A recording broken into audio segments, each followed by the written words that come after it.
So, good day mga boss. Welcome na naman po sa ating panibagong video. So, sa video natin ngayon mga boss ay pagbibigyan natin yung isang viewers natin mga boss. So, patungkol to sa DRL mga boss kung paano ikakabit doon sa kanyang motor. So, dito natanong niya kung meron akong diagram mga boss ng DRL para sa Sniper 155. So, wala naman tayong diagram patungkol doon mga boss sa Sniper. So ngayon gagawa natin mga boss. So eto nga pala yung YouTube ni Sir Christian. So Sir Christian, ito na yung diagram na tinatanong mo. So simulan natin mga boss. So dito kailangan natin ng relay pa rin mga boss. So ang gagamitin pa rin natin dito is isang relay. So yan. So 12 volts relay.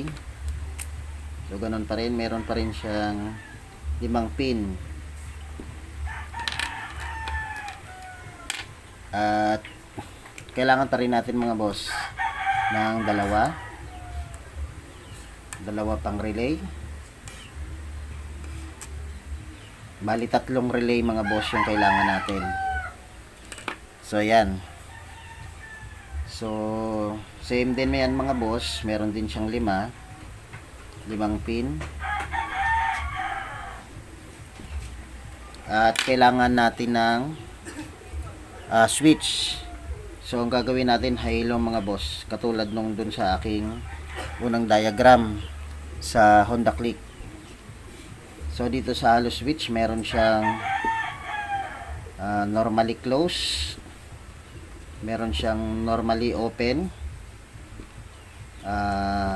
negative at positive at common mga boss. So yan. So i-drawing na rin natin mga boss yung ating DRL. So ito yung ating DRL mga boss. So yan.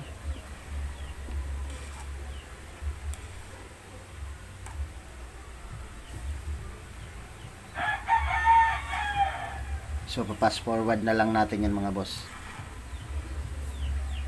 Okay.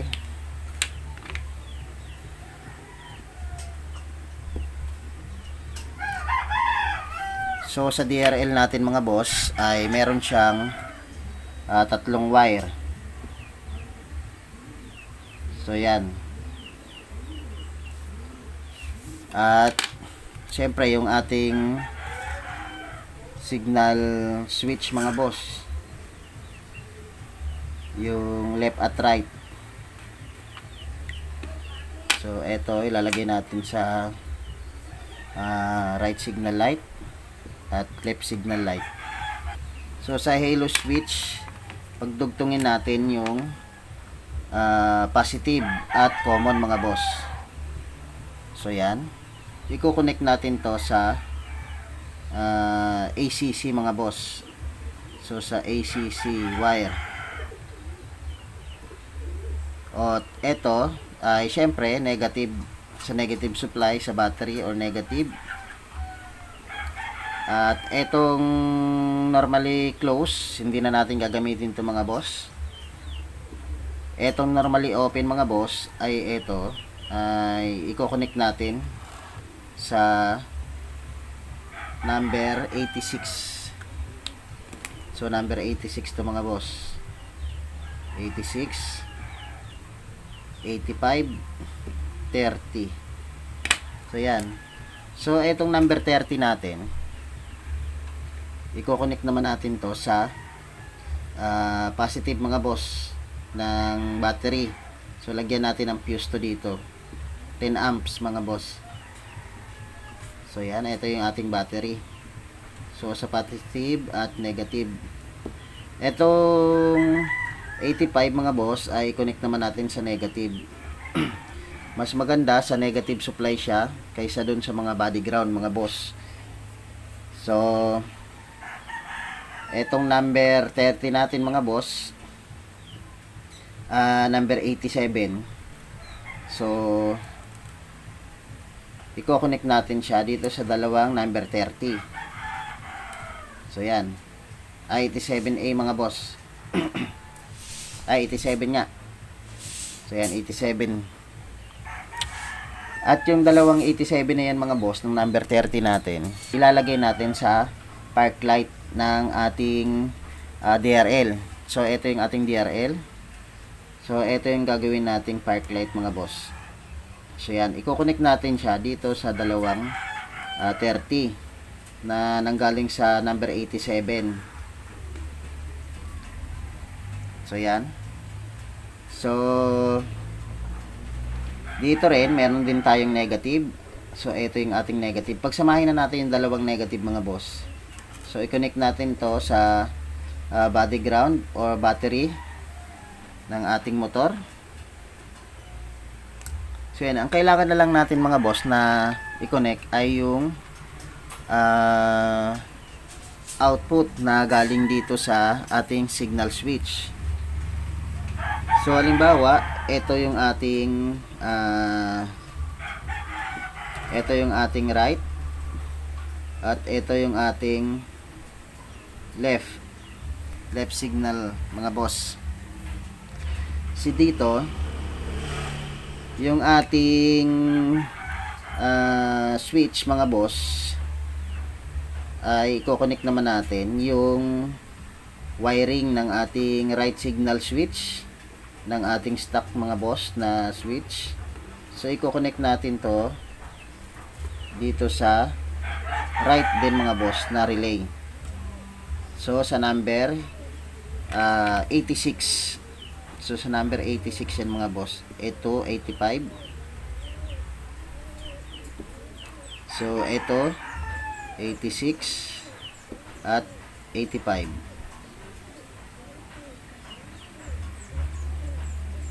So yan.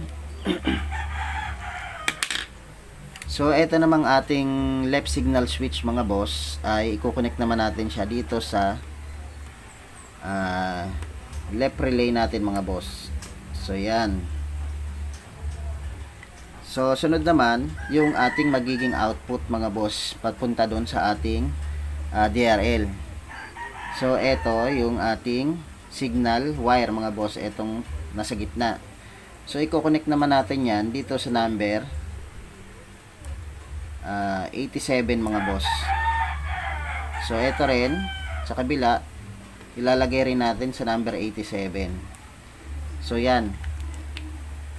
At yung ating dalawang 85 at 86 mga boss ng relay 1 at relay 2. So pag-connect natin yan mga boss at ilalagay din natin sa negative supply. Lalagyan natin ng supply mga boss. So eto na, tapos na yung ating diagram mga boss. So lalagyan natin siya natin. Nakita natin na patch na yan. So pasok na natin mga boss.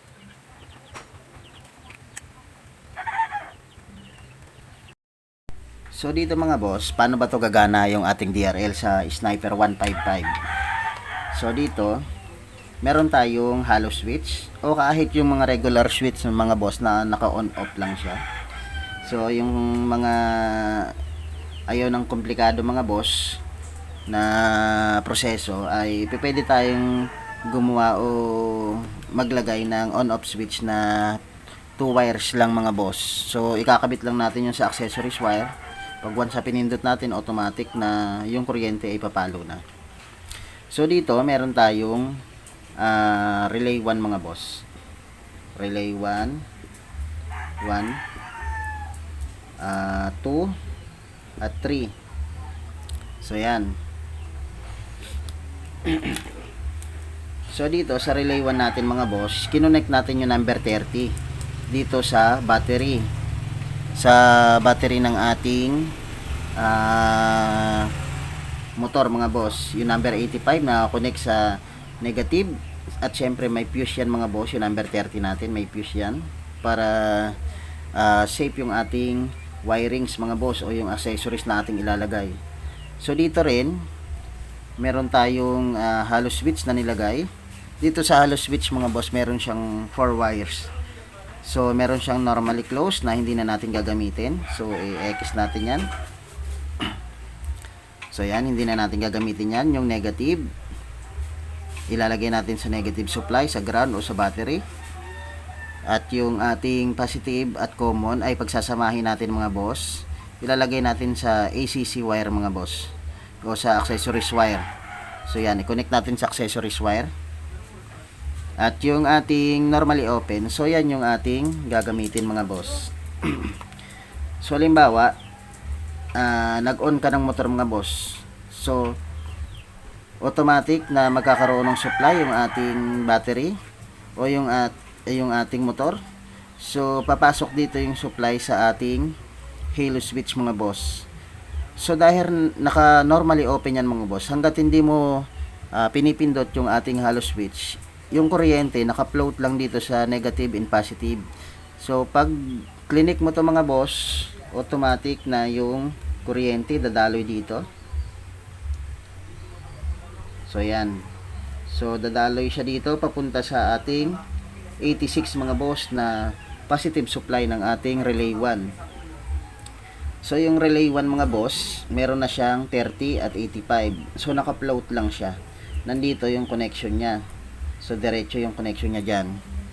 So pag napasukan ng number 86 yan mga boss, yung kuryente ay pupunta dito mga boss. So mawawala yung kuryente dito, papalo naman dito sa number 87. So number 87, ito number 87A. At yung kuryente pag pumalo dito mga boss, aangat na yan dito sa relay 2 at relay 3 mga boss. So yan, masusuplayanan niya yung number 30 na to mga boss, yung dalawang number 30 na to. At syempre dahil yung ating DRL mga boss, yung park light niya mga boss, so eto park light yan. So yan, same lang din to mga boss. So dahil nakakonect yan dito sa ating number 30 mga boss, papalo yung kuryente dito. So yan, aakyat dito sa taas mga boss. So yan. So iilaw yung ating running light o yung ating DRL o yung ating park light mga boss ng ating DRL. So same lang din yan dito mga boss, kabila. So masusuplayan niya to, iilaw yung ating park light. So iilaw na to mga boss yung ating park light. So yan. Pag yan ay pinindot mo mga boss ha, halimbawa nag-on ka ng motor, pero dahil hindi mo pinipindot yung ating halo switch, so hindi pa rin siya iilaw mga boss yung ating DRL dahil hindi siya masusuplayan ng positive. So yan, pwedeng naka-stack lang yung ating sniper 155, at kung gusto nating magpailaw ng running light o DRL running light ay pindutin na lamang natin yung ating halo switch. So yan, so nandito na tayo sa ating park light. So nakailaw yung ating park light mga boss.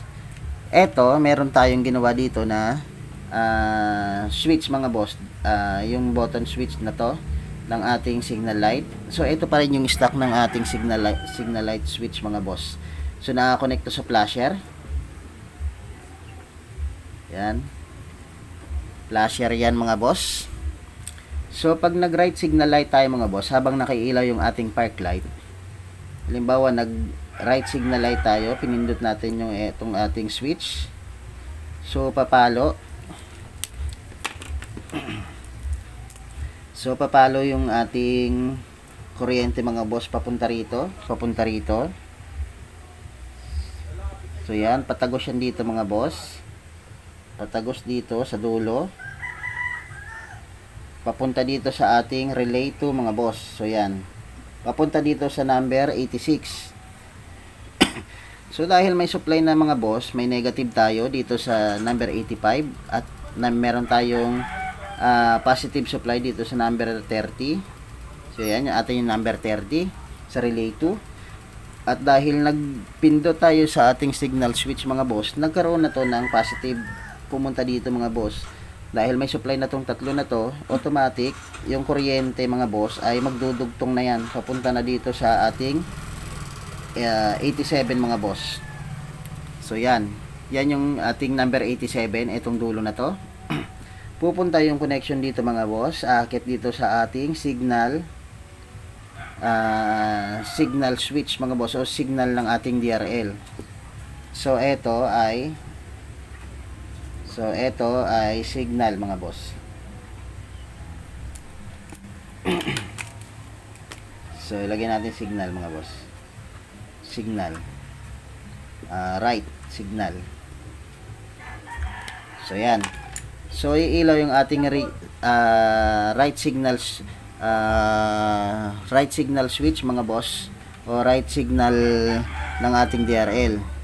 So pag once na na-supplyan to mga boss yung wire na to ng signal light ng DRL, automatic na mawawala yung connection mga boss, o mamamatay yung ating park light. Ganyan yung function ng DRL o running light na to mga boss. So yan. So yan, habang etong isa ay nakailaw pa rin mga boss, yung DRL netong isang DRL na to. So yung park light niya nakailaw yan mga boss, habang etong isa ay nagsisignal. So pag once na ni-release natin yung button ng ating right signal switch mga boss, so mamamatay yung signal switch na ito, babalik yung kuryente doon sa ating supply, at automatic na iilaw uli yung ating park light ng ating DRL. So ganun din mga boss. Ganun din dito mga boss sa isa, dito sa left signal switch. So pag once na pumindot tayo dito sa left natin mga boss, automatic na magkakaroon ng kuryente yan. So yan, papalo yan dito, aakyat papunta dito sa ating relay 3, papunta dito sa number 85 mga boss ng relay 3. So dahil merong siyang supply ng negative at meron din siyang supply ng positive dito sa number 30, so yung kuryente dito sa 85 magko-connect na yan mga boss, yung tatlong yan papunta naman dito yung kuryente, papunta dito sa number 30, 87 mga boss. So dito yan mga boss kasi ito 87A2 papunta dito sa number 87. So 87 yan. So magkakaroon ng connection to mga boss, dahil naka-connect yan yung ating signal ng ating DRL dito sa papunta ng left. So magkakaroon na ng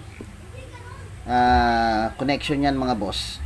So yan, iilaw na yung ating signal ng ating DRL mga boss, habang yung isang DRL ay nakailaw yung kanyang park light. So yan mga boss, yan yung function mga boss ng ating DRL. So pag nirelease mo yung switch ng ating left mga boss, so babalik yung connection, so mawawala yung connection dito sa 85, at babalik uli yung connection papunta dito sa ating park light mga boss ng ating DRL. So balik siya sa pagiging park light. So yan mga boss. So paano naman kung pinatay natin yung DRL o yung ating halo switch mga boss? So pag nag-signal switch ba tayo, iilaw ba yung ating DRL kung nakapatay yung ating halo switch? So hindi mga boss. So yan, dahil hindi masusuplayan ng positive, o hindi masusuplayan ng positive etong dalawang relay na to mga boss, o yung tatlong relay na to hindi masusuplayan ng positive, dahil dito nakakonect yung ating park light mga boss. So hindi rin gagana yung ating signal ng ating DRL dahil walang connection itong tatlo na to mga boss. So yan, kaya yung iilaw lang ay yung ating stock na signal bulb mga boss. So yan. So yan yung function mga boss ng ating DRL running light ng Sniper 155 mga boss. So ito pa pala yung wiring mga boss ng Sniper 155. Etong ating right mga boss. So i-connect natin to mga boss sa, so etong right, i-connect natin siya sa dark green mga boss. So dark green.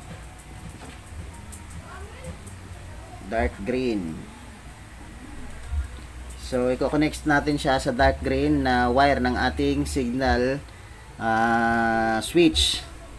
So yan yung papunta ng right mga boss. So ito namang left mga boss, ito naman yung papunta ng dark brown. So i-connect naman natin to sa, so yan, dark brown mga boss. So yan, yung dark brown mga boss, papunta naman ng left signal switch natin mga boss. So yan yung wire ng ating left signal switch, at yung dark green ay yung right signal ng ating stock harness mga boss ng ating signal switch. So yan yung color coding ng Yamaha. So dahil yung nag-request sa atin ay yung motor niya ay Yamaha Sniper 155. So yan mga boss. So sir, sana ay naintindihan mo o nalaman mo kung paano ikabit o ikakabit yung wiring ng DRL sa iyong motor na Sniper 155. So maraming salamat muli mga boss sa muling panonood sa ating munting channel, Lito Medina TV. At kung may mga katanungan kayo mga boss patungkol po sa video nating ito, ay wag po nating kalimutan mag-like, share and subscribe mga boss. At mag-iwan na rin tayo ng komento mga boss patungkol po sa videong ito. Kung may mga katanungan kayo, suggestion, ay mag-iwan lang tayo ng komento para marinig natin ang inyong mga saloobin mga boss patungkol po sa videong ito na kung paano mag-wiring ng DRL sa ating Sniper 155 na Yamaha mga boss. So muli, maraming salamat mga boss at ingat sa pag-wiring at God bless mga boss.